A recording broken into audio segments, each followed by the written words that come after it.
Hello, everyone. This is Rosie, and thank you for tuning in to this episode of my podcast called My Intrusive Thoughts. I've already uploaded like 5 episodes of this podcast, and I still cannot figure out how to start a podcast. Like, every time I sit down to record, I'm like, how do I start this? I just find myself completely at a loss of words. But I guess I should just say hello because, I have this introduction in the beginning where I say hi. So after like the little music break, saying hi again just sounds very, repetitive. But it's the real time hi now. So hello, everybody. I hope you've had a great week. And I'm back with another episode. Guess what, guys? I am the kind of person who plans shit, like extensively plan stuff, okay, when I'm even thinking of doing something. So I already had a plan for how I wanted March to go for me in terms of this podcast. And I have this like little journal where I write down all the ideas that I have and things that I want to talk about. So I had this whole thing planned, but then 8th March rolled around and I realized that I just can't miss out on the, occasion. I have to contribute in some way. And so I decided that I will push back on all the other, activities I had planned, all the other episodes I had planned for, this week and the next week. And I'll instead do a very impromptu recording for this week in celebration of International Women's Day. So here I am on a Wednesday night. It's actually already Thursday. It's 9th March, which also reminds me that it's Minyoongi's birthday. So 생일 축하합니다. 생일 축하합니다. 사랑하는 우리 용기. 생일 축하합니다. I just had to put that in. I'm sorry, I just went off a tangent here, but what I was trying to say is that I'm sitting here and it's already Thursday and I'm gonna be recording this tonight and then probably gonna take the rest of the day and edit it so that it can go up tomorrow on Friday. So, 8th March, International Women's Day. I feel like when it comes to topics like these, everybody has some sort of opinion about them, regardless of what community they come from, what culture they come from, what background they have, because this sort of stuff does not just affect one person or one community. It's a global thing. It's something that affects everybody. I feel like it's very important to acknowledge these days, these occasions, because not only are they a very good source for us to learn, to educate ourselves, but also to unlearn things. For example, I was reading a lot of different articles related to how different communities celebrate, Women's Day, and I realized that there is just so much as a human being that I have not experienced, because I come from a certain, land, I come from a certain culture, I belong to a certain ethnicity. So to realize that there are so many practices or so many actions that I could be doing that could be harmful to others. And just, having these sort of occasions where these things get highlighted and I get to learn about these things and to, educate myself and to be able to say that, okay, now I know better. I can, improve myself. I can be a better person, not just for myself, but for others around me. So I feel like this is a great opportunity and the good definitely outweighs the bad. So as far as the, historical background of this day is concerned, I feel like Women's Day itself as a movement might be a new thing, but this as a concept, this as a reality, this as a driving force for survival of women has been around since the beginning of time. And as we have evolved as, society, this driving force, this need to take up space, to have our own identities and to be able to protect them and to be able to grow, as individuals, it has been enhanced and portrayed in different lights, in different centuries, in different times, but it's always been there, so it's really fascinating to learn about the history of how this day came into being. And from my research, it dates back to the early 20th century. And the first International Women's Day was actually celebrated on the 28th of February in the US after the Socialist Party of America designated this day in honor of the 1908 garment worker strike in New York, when women came out and they protested against the working conditions, the terrible working conditions they had, and demanded for better working hours and pay. Later on, it became an officially recognized movement in around like 1970s, I think. So the point is that this is now a very global, movement. And I love that for us. I love that we have recognized and continue to understand and educate ourselves and others around us that we're humans and we deserve to have this voice and we deserve to have this platform. And just, we've come to a point where we have acknowledged and we realize that this is even possible. Just the fact that we know that we have a voice itself is such a huge deal. And it is sad and exciting and brilliant all at once, because when you think back, 100 years ago, this situation, this normal that we live in, was a fever dream. When we look back to the lives of women and how they were being oppressed and repressed and suppressed, and how they were being just, sidelined in every aspect of life.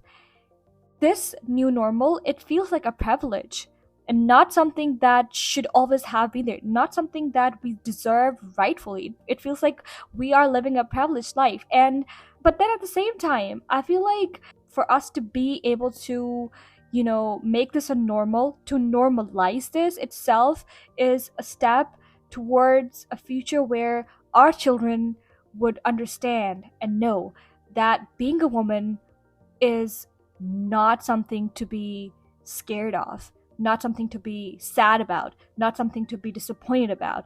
It's something to take pride in, it's something to be happy about, it's something to be confident about. And I love that for us. I love that idea. I love the fact that I am doing something actively to ensure that my daughter's daughter, is going to walk into a room with her head held high and know that she's taking up that space and acknowledge the power, the wisdom, the light that she holds. And that's beautiful. It's kind of sad when I sit down and think about my life, and when I look back on all the things that I have achieved in life so far. And this thought, this intrusive thought, always, comes into my head, that all of this that you're doing right now, or you've done, Rukaya, it is not something that every woman living in this country could do.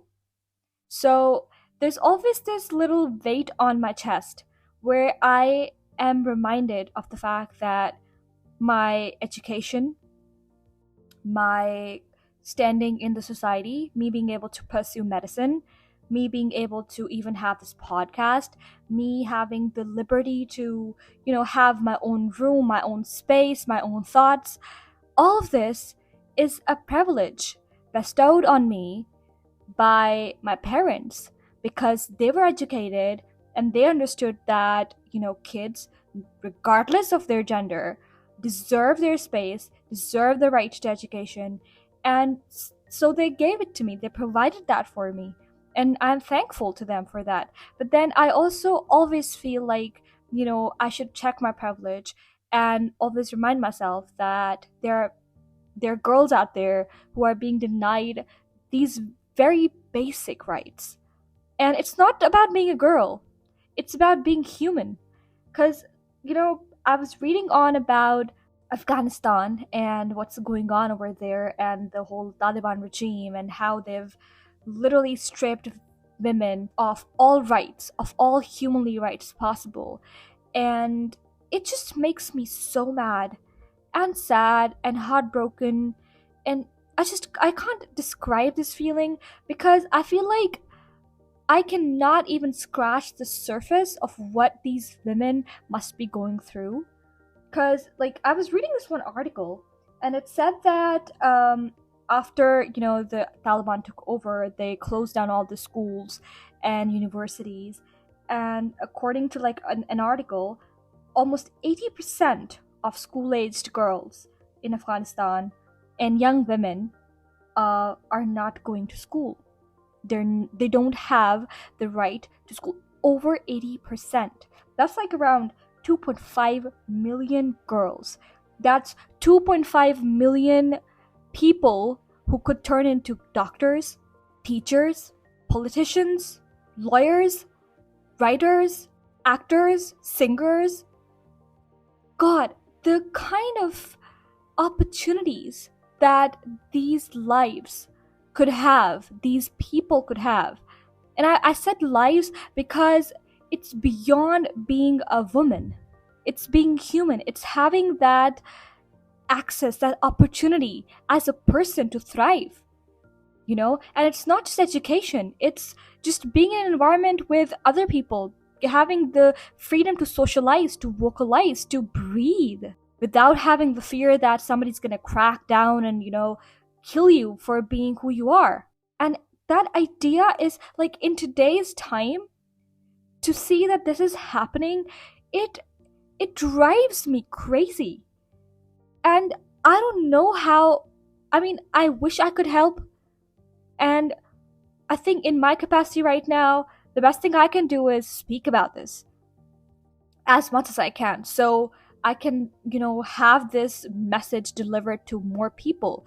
More people means, a better chance at having people who are actually in power to do something. And I feel so bad for these people. I feel so bad for these girls, these women who probably are fighting for their lives.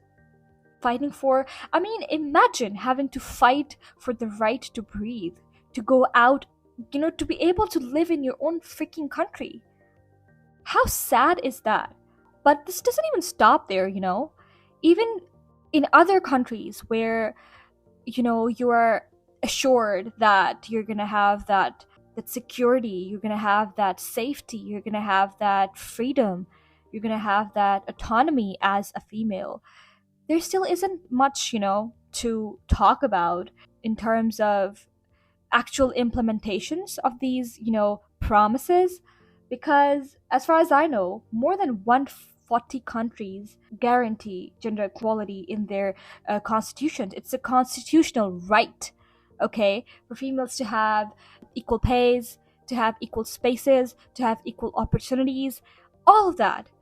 But you'll see that there's still so much work that needs to be done to actually implement these things. And who's going to do it? The question basically that comes forth at every single turn is, who's going to actually do this? There has to be a more vigorous approach. There has to be a more practical approach towards, doing these things for us to be able to get somewhere. Just talking about it, giving speeches is not enough. We need people to actually start, working in spaces where they can make practical changes. For example, my mom's, college, it's a women college. So most of the staff is obviously women, and the students are also all girls. It's a girls' college, right? Essentially. So they have decided, at first they had like the clerical staff was more males, but now they've decided to employ more females. So these sort of initiatives, and I'm not trying to make it sound like it's not a competition, okay? It's like, if you have one boys' school, you're supposed to have like two girls' school. It's not about that.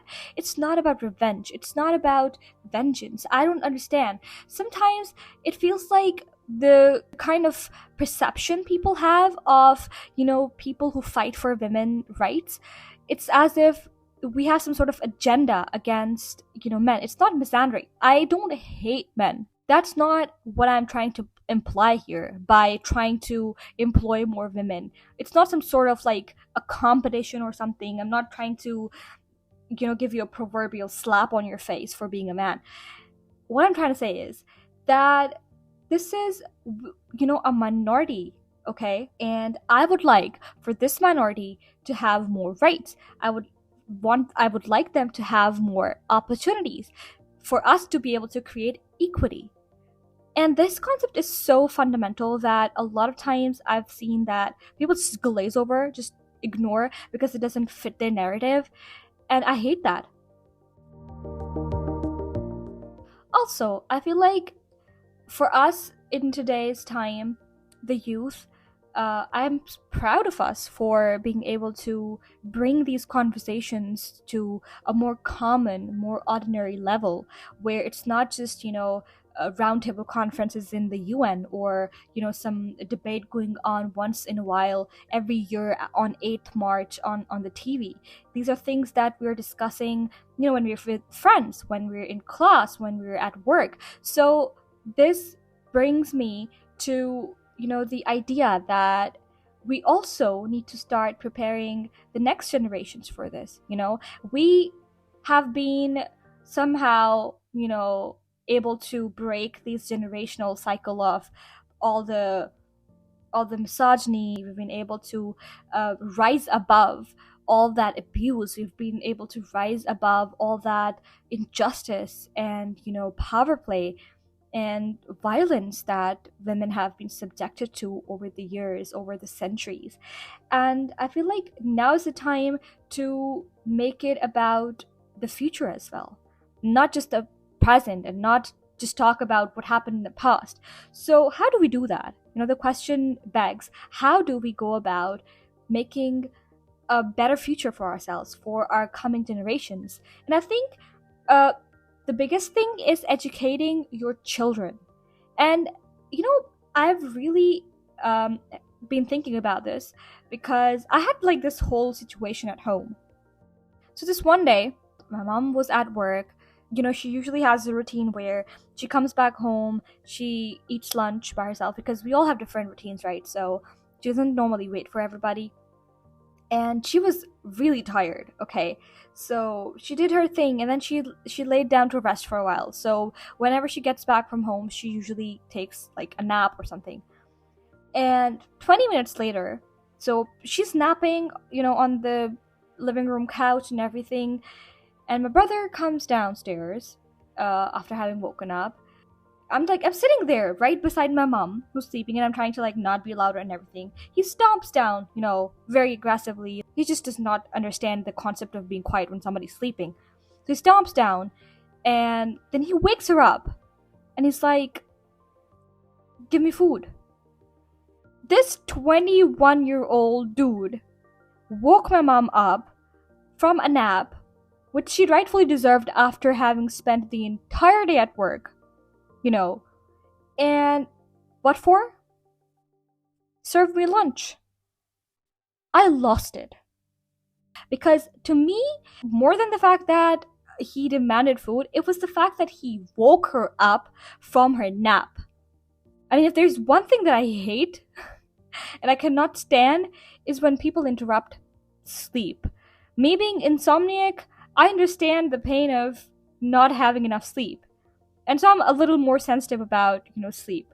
And he woke her up just to demand that she give her food, which he could have gotten himself, without harming himself or whatever, or burning down the house, because it's a simple freaking task, You get a plate, you get a spoon, You walk up to the stove where the food is already cooked and sitting there for you to have access to, and then you pour the rice and the stew on the plate, put it in the microwave for like 2 minutes.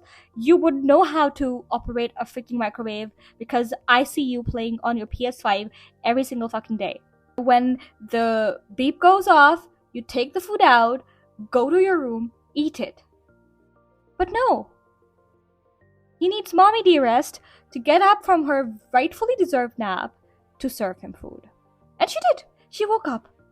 And I was mad. I was like, why? Why did you do that? If I were you right now, I would have looked at him and I'd just turned around and gone back to sleep because how dare you? You're not a 2-year-old. You're a freaking grown man and you can get your own food. And I know there are going to be a lot of people who are going to have a lot of different comments about this whole situation. I know, trust me, I've narrated this to quite a few people and I've gotten different responses, all ranging from, that's, her job because she's the mother, or people are like, it's just normal, whatever. It's not a huge deal. Why are you being so upset about this? But I am upset about this because these things translate to behaviors that are gonna be not just causing, inconvenience to her, but other people. Because if he continues this, he's gonna be expecting his future wife, his partner, or maybe me to do this for him. Because essentially, what you're telling your kid is that it's okay for you to disturb me. It's okay for you to interfere in my personal time just because you need something. You need to teach him a boundary here. You should tell him that when I'm sleeping, it's not okay for you to wake me up. Okay? And this is supposed to be normal, but I guess maybe it's just Pakistani households. I don't know, but that really triggered me. And I had a whole argument with her about this. But then all I got was, it's okay. It's okay. And I was like, yeah, Mom. This is exactly what is not okay. So, the point being that you need to start teaching your kids about this stuff early on.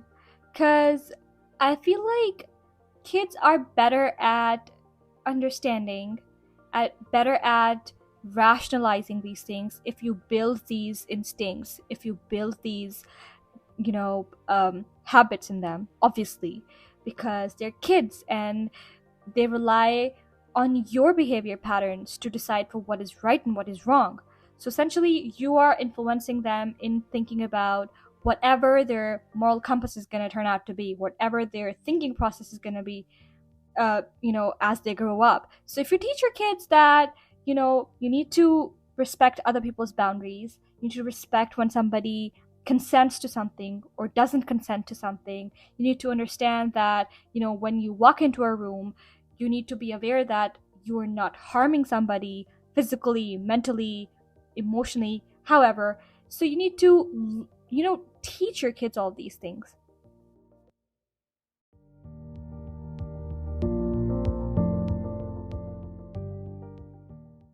As a Pakistani, after I went off to college, as I grew up and I decided to, when I started to form my own opinions and, learn and educate myself on certain things, I realized that a lot of behaviors that had been instilled in me were essentially very, very harmful to me, to people around me. For example, growing up, I had a friend who would not play basketball with me. She was pretty enthusiastic about basketball, but she wouldn't play it. And her answer was because, it's not a girl game, And I just looked at her, and in my head at that time, I had never in my life associated sports with, different genders, certain genders. I was like, oh, this is a boy game or this is a girl game. But at that time I realized that this is something that is true.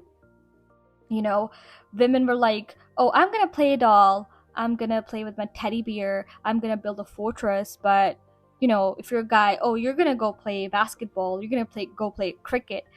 And that was, I don't know, I felt weird because this was not normal for me, because my parents never did that. I never had these sort of discriminations, but I learned that this exists, and I tried to like talk to her about it. Then I realized that this is something that she needs to learn on her own. I could guide you, I could tell you, because I think this is also a reason why sometimes we get perceived very wrongly, is because sometimes your job is to state an opinion, and sometimes we want to, just because we want to do something for somebody, we try to be imposing, we try to be like, drill something into them, because we know that what they're doing is wrong, and we're like, no, don't do this, and we're being very vigorous and aggressive about it, and it just does the opposite of convincing them to certainly not do something. They're like, why are you being, they get defensive. We need to have more gentle, a nicer approach towards things, so that it's easier for us to communicate. And communication is the biggest weapon of all when it comes to breaking down these myths and these barriers, and bringing women together, and bringing society to a level where we see each other as equals, where we care for each other, where we uplift each other as females, as a whole society, as a whole globe. And I know that it's a very idealistic approach, but I feel like having ideals is actually what drives us towards improvement. Having the thought, that there could be something better is what motivates us to, put in the effort to try. And in that sense, I guess that for me personally, I would like to focus all of these teachings on my kids when I have them, because I want to teach my son that if my daughter is going to be doing the dishes, then you're going to be cleaning the table, okay? And if she's going to be cooking, then you're going to be helping cut the vegetables. You're going to be doing a teamwork. You need to teach your kids these things. Also, I realized that a lot of this is sort of influenced by the kind of stories that you hear. That's such a huge part of upbringing, because I remember that my mother used to tell me stories when I was a kid. I loved, like, it was the highlight of the entire day for me, because I would get to like spend time with my mother, and she would tell me stories, and it was a very special time that we had every day. And the kind of stories that she told me were so inspiring, so like wild and full of adventures and excitement, that I feel like that really played into how I started, imagining, and my imaginative skills and my communication skills, even because at the age of 5, I was writing my own stories. I was narrating my own role plays. And all of this is so important in the upbringing of children, especially because this is also a way of how you're teaching them to respond to the world, right? So when you're gonna teach them stories like Snow White and tell them that a girl is supposed to be this very soft, feminine figure, very like a damsel in distress that needs saving, that needs a prince to come save her, from the evil witch or something, or Rapunzel that requires a prince to come save. Like all these stories, when you're gonna instill that sort of idea of a female in their head who is not strong, who needs somebody to come save the day for her, then that's what you are actually telling them to be the reality, right? But then when you're gonna be teaching your kids about Mulan, for example, you're gonna tell them that regardless of who you are, if you have a goal in your mind and if you work for it, you're gonna achieve it and you can do it, okay? And so these make such a huge difference.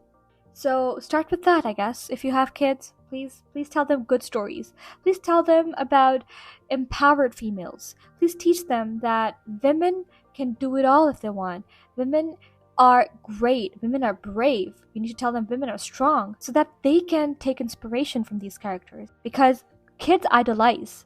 That's how they form their own worlds. That's how they perceive the world. They idolize things.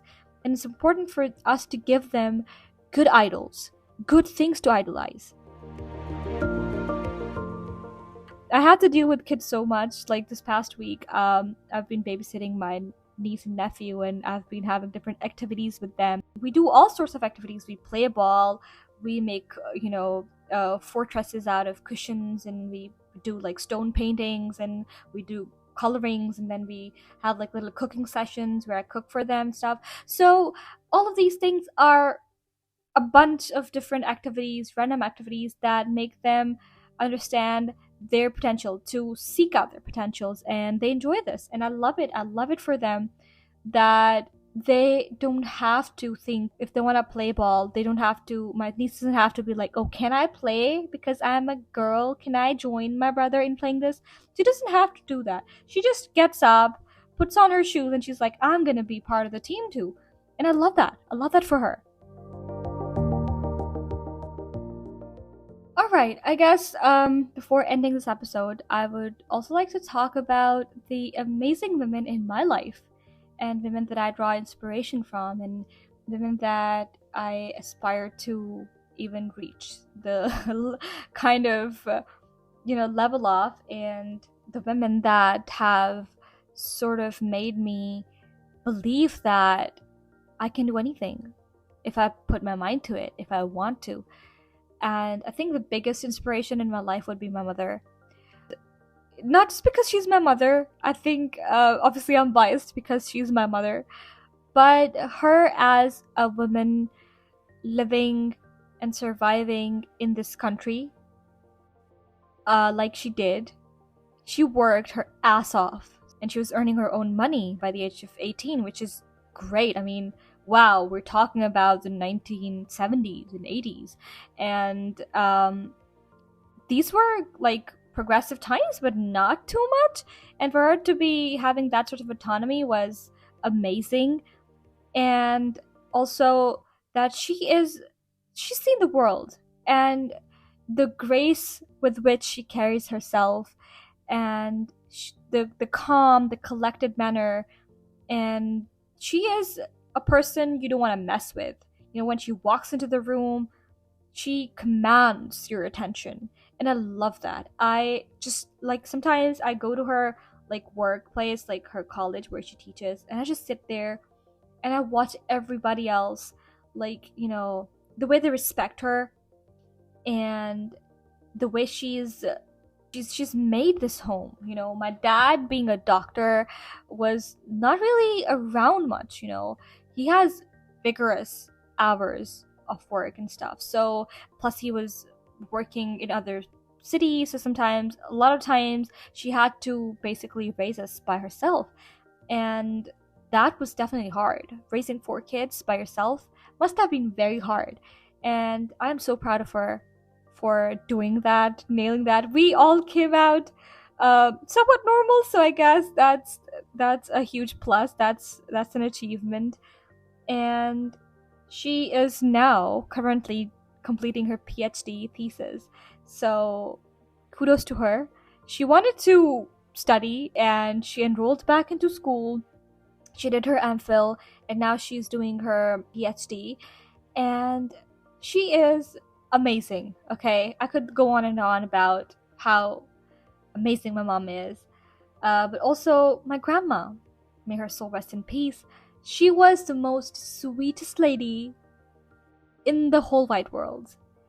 And as far as I remember, as much as I remember of her, when you get old and you start, not feeling the best in your body, and sometimes you need people to support you and stuff.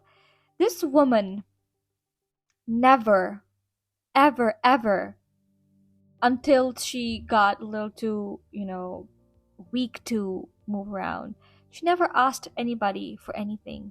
If she wanted a glass of water, she would get up and get that glass of water herself. She was so self sufficient, she was self reliant, she was so quick on her feet. She had the best remedies, the best shortcuts, the best ideas to give. She was very good at prose, and she had learned all these different poems, and she would recite them in her free time. She loved reciting poems for me, and I would like to sit there and just watch her. And she had such a good memory. She remembered every word. And then she would tell me stories about how she walked from Amritsar to Lahore during the partition after the independence, and her stories of the time where they had to move to Pakistan, and how brave she was during that time. She was such a huge inspiration in my life. And she had a heart of gold. Her love for people was pure. Her love for animals was so pure. Her love for her grandchildren, her children, everybody loved and adored this woman. And I think I am blessed to have such strong, amazing women in my life, because they've taught me that, being kind, being nice to people goes a long way, a long, long way. And just giving other people a helping hand, just being there for other people in whatever capacity you can. That sort of, the feeling, the kind of peace that it brings. I've learned that all from my grandmother and from my mother, and so I'm really thankful. And I guess I would also like to mention my sister, because this girl, although she's younger than me, um, I have not seen a person who is more driven, who is more, how do I put it? A person who is more strong than her. Because I would like to think that I'm a strong woman, but I don't think I am. But this girl, she is such a boss lady. And I love that for her. Her drive, her enthusiasm towards her education, towards the betterment of children. She's studying psychology right now, clinical psychology, and hoping to probably major in child psychology. And it's just amazing. I get to talk to her every day about different things, and she's my number one supporter. She's my biggest fan, I think. As far as everything is concerned, she's the person that I go to for advice. She's the person that I go to when I need to talk about something, and she always listens to me without judgment. We have a fun relationship, and I love that for us, because that taught me that women are the biggest supporters of women. Uplifting each other, being there for each other, that's what we need, and that's what we have. And we should all be proud of that. And we should all cherish that for us. I would also like to give a special shout out to this one lady that used to be a house help for my grandma. And she passed away, unfortunately. May her soul rest in peace. She passed away a few years ago, and I still remember her for the amazing lady she was, because she was working in people's houses cleaning, as a cleaning lady, and her husband was not really working due to some reason, and she was the breadwinner of the house. And this lady put her children through school, through college. She would work like all day long and get that money, and she put her children through school, got them good jobs, got them married. And I was so inspired listening to her story, and the fact that she worked so hard her entire life. And I just hope that her children are doing okay, because she was an Iron Lady, and she really inspired me. And of course, my friends, my best friend, Cassandra, Noor, all these lovely ladies that I know. Today I celebrate you guys, because you give me strength, you give me hope. Kudos to that. And I really wish and hope that someday, somewhere, I could be able to inspire young girls and boys, and be able to see a world and contribute to building a world where women are equals to their counterparts, where women take up spaces that rightfully belong to them, where women have the opportunities, the freedom to choose, to voice their opinions, to be, to be whatever they want, without judgments, without ridicule, without being subjected to violence. And I hope that we can build a safe world for women. Because God knows the kind of stuff that goes on in this world. I just hope that, we can all contribute somehow and be able to witness that change. It's going to take a lot of time. It's a very idealistic approach, I know, but in hoping is believing. So with that, I guess I will now end the episode.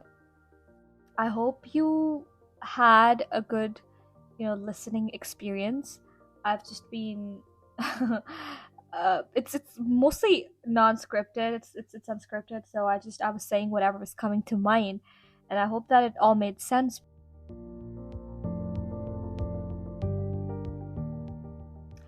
I'm gonna end this episode with this one poem that I found in this book called I Am Her Tribe.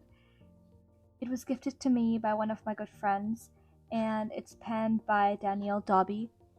I hope I'm saying the name right.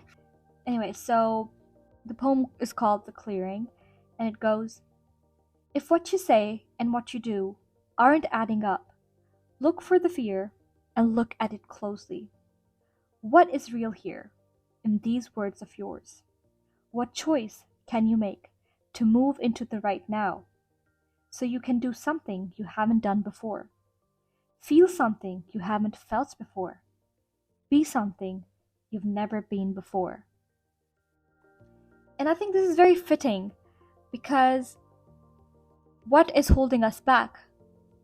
What is holding you back from applying to that job, from wearing that dress, from going to that party, from taking up that job? You're a boss lady, you're a queen, and you can do whatever you want. With that, I would now take my leave. I hope you have a great weekend. Allah Hafiz.